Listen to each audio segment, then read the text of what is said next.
প্রিয় শিক্ষার্থীবৃন্দ, কেমন আছো তোমরা সবাই? আশা করি ইনশাল্লাহ সবাই ভালো আছো। আমিও ইনশাল্লাহ তোমাদের দোয়ায় ভালো আছি। আজকে আমরা একাদশ ও দ্বাদশ শ্রেণীর সেকেন্ড পার্টের প্রথম অধ্যায় অর্থাৎ পরিবেশ রসায়ন সম্পর্কে এই অধ্যায়ে আমরা আলোচনা করছিলাম। আমরা বয়েলের সূত্র, চার্লসের সূত্র, অ্যাভোগাড্রোর সূত্র, আদর্শ গ্যাস সমীকরণ এগুলো করব। আজকে আমরা আদর্শ গ্যাস সমীকরণ প্রতিষ্ঠিত করব। কীভাবে করা যায় সেটা দেখো। তা আমরা আদর্শ গ্যাস সমীকরণ কাকে বলে? যে গ্যাস সকল তাপমাত্রা ও চাপে অর্থাৎ চার্লসের সূত্র, বয়েলের সূত্র মেনে চলে তাকে আদর্শ গ্যাস সমীকরণ বলে। অর্থাৎ যে গ্যাস পিভি = এনআরটি সমীকরণ মেনে চলে তাকে আদর্শ গ্যাস বলে। আসলে বাস্তবে কোনো গ্যাসই আসলে আদর্শ নাই, এটা কল্পনা প্রসূত ধারণা করা হয় যে আদর্শ গ্যাস। আদর্শ গ্যাসের অনেকগুলো বৈশিষ্ট্য আছে, যেমন আমি লিখি দেখো। 1 নম্বর আছে আদর্শ গ্যাসের অণুগুলোর মধ্যে আকর্ষণ বা বিকর্ষণ নাই।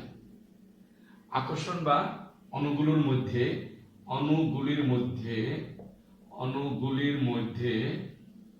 আকর্ষণ এবং বিকর্ষণ নাই। ঠিক আছে।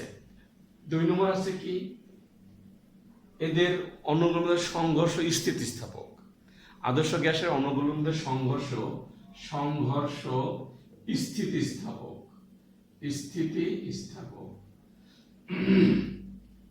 আদর্শ গ্যাস সমূহের আয়তন গ্যাস পাত্রের তুলনায় খুবই কম। আদর্শ গ্যাস সমূহের অণুসমূহের আয়তন গ্যাস পাত্রের তুলনায় অত্যন্ত কম। অণুসমূহের আয়তন গ্যাস পাত্রের তুলনায় খুবই কম। ঠিক আছে। 4 হচ্ছে এতে পিভি = এনআরটি সমীকরণ মেনে চলে। পিভি = এনআরটি সমীকরণ মেনে। 5 হচ্ছে আদর্শ গ্যাসে জেড = 1 হয়। আদর্শ গ্যাসে জেড = 1 হয়। এই কতগুলো পয়েন্ট তোমাদের মনে রাখতে হবে। আদর্শ গ্যাসের বৈশিষ্ট্য সেটা আছে কি, প্রথমে আছে কি, আদর্শ গ্যাস অণুসমূহের মধ্যে আকর্ষণ বা বিকর্ষণ নাই। আদর্শ গ্যাসের অণুসমূহের আয়তন গ্যাস পাত্রের তুলনায় অত্যন্ত কম। আদর্শ গ্যাস অণুসমূহের সংঘর্ষ স্থিতিস্থাপক। আদর্শ গ্যাস সমূহ পিভি = এনআরটি সমীকরণ মেনে চলে। আদর্শ গ্যাসের জেড এর মান হচ্ছে সবসময় 1 হয়, এর বেশি না কম না, সবসময় 1 হলে সেটা আদর্শ গ্যাস ধরা হয়। ঠিক আছে। এখন আমরা আদর্শ গ্যাস সমীকরণ প্রতিপাদন করি। কিভাবে করব দেখো। আমরা বয়েলের সূত্র থেকে আমরা কি পাই? বয়েলের সূত্র থেকে পাই বয়েলের সূত্র থেকে পাই ভি ব্যস্ত অনুপাত 1/p at constant temperature।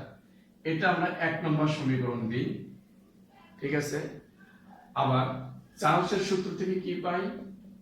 চার্লসের সূত্র থেকে পাই V = t at constant pressure।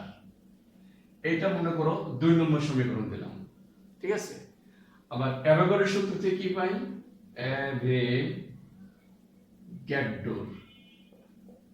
অ্যাভোগাড্রোর সূত্র থেকে পাই V = n at constant temperature and pressure। এটা দেওয়া হচ্ছে 3 নম্বর সমীকরণ।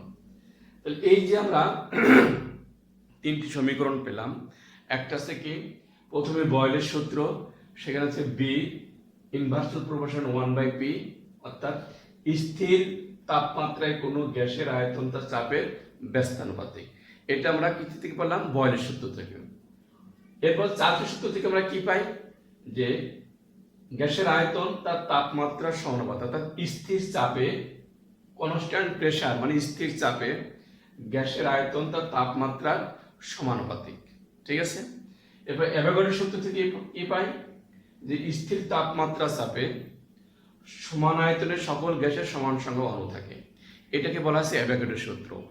স্থির তাপমাত্রা চাপে সমান আয়তন সকল গ্যাসে সমান সংখ্যক অণু থাকে। ঠিক আছে, এখন আমরা 1 2 3 সমীকরণ থেকে পাই 1 2 এবং 3 সমীকরণ থেকে পাই কি পাই আমরা এখানে দেখো সব জায়গায় ভি আছে, ভি চিহ্ন এনটি বাই পি, তিনটা সূত্র যদি কম্বাইন করি আমরা তাহলে এইটা কিন্তু আসলে দেখো ভি সমানুপাতিক এনটি বাই পি, বা এখানে আমরা এই সমানুপাতিক চিহ্ন তুলে দিলাম, লিখলাম কি V K NT by P. ঠিক আছে, বা কি লেখা যায়, বা লেখা যায় PV is equal to K NT, PV is equal to K NT টা লেখা যায়। আচ্ছা আমরা একটু মুছে দিই। হ্যাঁ, তাহলে কি দাঁড়াচ্ছে আমাদের সমীকরণ, লেখো বা PV is equal to K N T. এখানে কে হচ্ছে আনুপাতিক ধ্রুবক বলা হয়, এই আনুপাতিক ধ্রুবক সকল গ্যাসের জন্য সমান নয়, এই জন্য কে এর পরিবর্তে আমরা কি ব্যবহার করি আর, অর্থাৎ কে ইজ ইকুয়াল টু আমরা লিখি আর, এই আরটাকে বলা হয় সার্বজনীন গ্যাস ধ্রুবক, অর্থাৎ সকল গ্যাসের ক্ষেত্রে আর এর মানটা সমান, এই জন্য কে এর পরিবর্তে আমরা আর ব্যবহার বলি, বা PV is equal to R, sorry PV is equal to R NT. এইটা হচ্ছে আমাদের আদর্শ গ্যাস সমীকরণ, এইটা হচ্ছে আমাদের PV is equal to NRT আদর্শ গ্যাস সমীকরণ। এই গ্যাসটাকে আমরা আদর্শ গ্যাস সমীকরণ বলি, মানে এই গ্যাস সমীকরণকে আমরা আদর্শ গ্যাস সমীকরণ বলি। এখন দেখো এই সমীকরণকে আবার আমরা আরো রিডিউস করতে পারি, দেখো পিভি ইজ ইকুয়াল টু এই যে W by M R T লিখতে পারি, যেখানে হয় N is equal to W by M. এখানে ডব্লিউ ইজ ইকুয়াল টু দ্রব্যের ভর, ডব্লিউ ইজ ইকুয়াল টু দ্রব্যের ভর, আর এম ইজ ইকুয়াল টু আণবিক ভর, এন ইজ ইকুয়াল টু আণবিক ভর। ঠিক আছে, তাহলে কি লেখা যায়, বা তাহলে PV is equal to W by M R T, এটাও কিন্তু আদর্শ গ্যাসের একটা রূপ। এখন যদি তোমাকে যদি বলা হয় যে 5 মোল কার্বন ডাইঅক্সাইড গ্যাসের জন্য আদর্শ গ্যাস সমীকরণ লেখো, 5 মোল, প্রশ্নটা আছে কি 5 মোল কার্বন ডাইঅক্সাইড গ্যাসের জন্য আদর্শ গ্যাস সমীকরণটি লিখো, সমীকরণটি লিখো। এখানে কি 5 মোল, তাহলে এখানে n ইজ ইকুয়াল টু কত 5, তাহলে উত্তরটা হবে কি আমাদের, তাহলে হবে সমীকরণটি হবে তাহলে PV is equal to N R T, where n is equal to কত 5, তাহলে কত হবে PV is equal to 5 R T. এই হচ্ছে আমাদের প্রশ্নের উত্তর। ঠিক আছে, খুব সহজ। এখানে লেখা আছে 5 মোল কার্বন ডাইঅক্সাইড আদর্শ গ্যাস সমীকরণ। ঠিক আছে, আবার এটা অন্যভাবে থাকতে পারে, যেমন মনে করো একটু উপরে একটু মুছে যেটা দেখো, যদি বলা হয় তোমার 5 গ্রাম কার্বন ডাইঅক্সাইডের 5 গ্রাম কার্বন ডাইঅক্সাইডের ক্ষেত্রে আদর্শ গ্যাস সমীকরণটি লিখো, আদর্শ গ্যাস সমীকরণটি লেখো। এমনও থাকতে পারে, আগে ছিল কি 5 মোল, এখন হচ্ছে 5 গ্রাম আদর্শ গ্যাসের জন্য সমীকরণটি লেখো। তো 5 গ্রাম, তাহলে এখন আমাদের আদর্শ গ্যাস সমীকরণটি কি, আগে সমীকরণটা আমরা লিখি। আদর্শ গ্যাসের সমীকরণটা হচ্ছে এখানে দেখো PV is equal to N R T, বা লেখো PV is equal to W by M R T. এখানে কি দেওয়া আছে, ডব্লিউ দেওয়া আছে কত 5 গ্রাম, এম দেওয়া আছে কত, এম হচ্ছে কার্বন রেখা আণবিক ভর কত 44। তাহলে আমাদের ইকুয়েশন কত হবে, বা PV is equal to 5/44 RT। এই হচ্ছে আমাদের ইকুয়েশন RT। এটাকে আরো সিম্পলিফাই করলে হবে কি 44 PV 5 RT। এই হচ্ছে তোমার 5 গ্রাম আদর্শ কার্বন ডাই অক্সাইডের ক্ষেত্রে আদর্শ গ্যাসের সমীকরণ। বোঝা গেছে? আদর্শ সমীকরণ এইভাবে ব্যবহার করা যায়। এখন দেখো আমরা আদর্শ সমীকরণের ব্যবহার কি কি, এইটা আমরা করি। আদর্শ গ্যাস সমীকরণের ব্যবহার, আমরা সূত্র জানি কি, সূত্রটা আমরা এখানে লিখি PV is equal to nRT বা PV is equal to W/mRT। এটা আমরা লিখতে পারি। এগুলো আদর্শ গ্যাস সমীকরণ। তাহলে এক নম্বর আছে কি আদর্শ, এটা আছে আদর্শ গ্যাস সমীকরণের ব্যবহার। আদর্শ গ্যাস সমীকরণের ব্যবহার ইম্পর্টেন্ট, খুব কাজে লাগবে। এক নম্বর কি আদর্শ গ্যাস সমীকরণের সাহায্যে আমরা আণবিক ভর নির্ণয় করতে, কি নির্ণয় করতে পারি, আণবিক ভর নির্ণয় করতে পারি। আণবিক ভর নির্ণয় করতে পারি, ঠিক আছে? কিভাবে?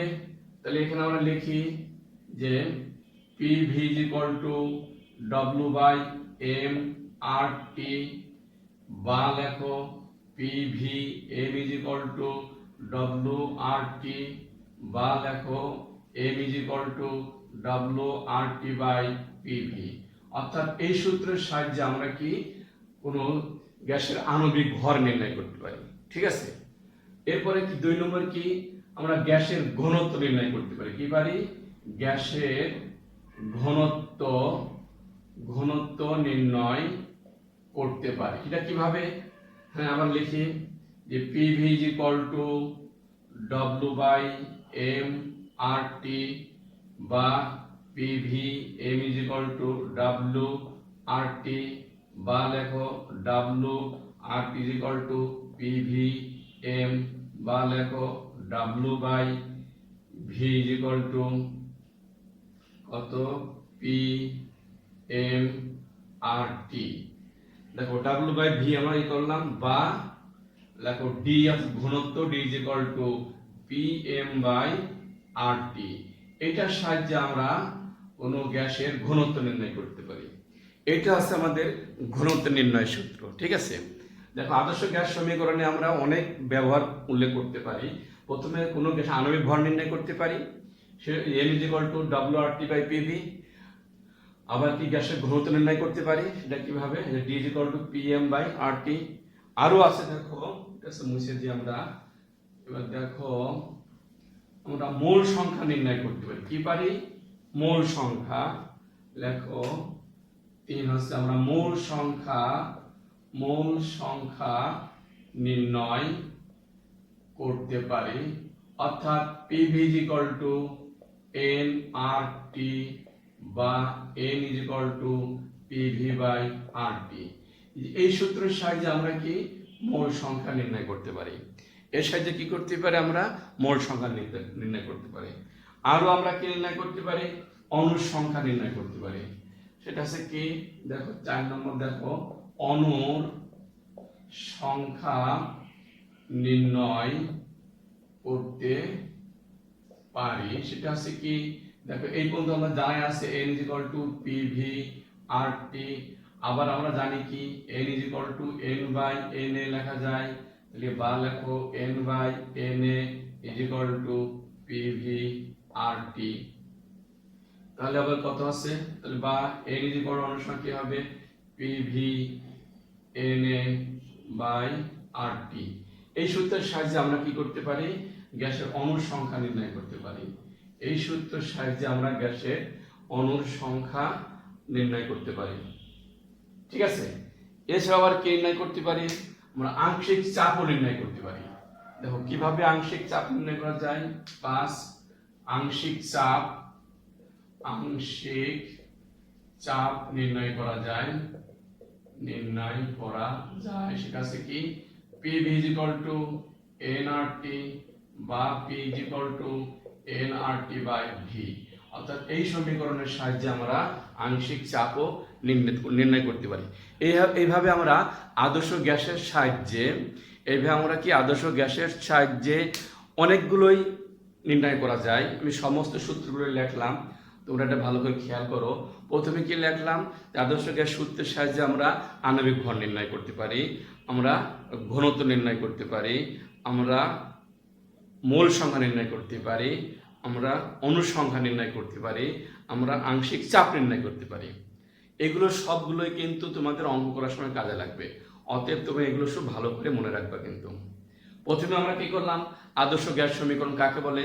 যে গ্যাস সকল তাপমাত্রা ও চাপে বয়েলের সূত্র, চার্লসের সূত্র মেনে চলে তাকে আদর্শ গ্যাস সমীকরণ বলে।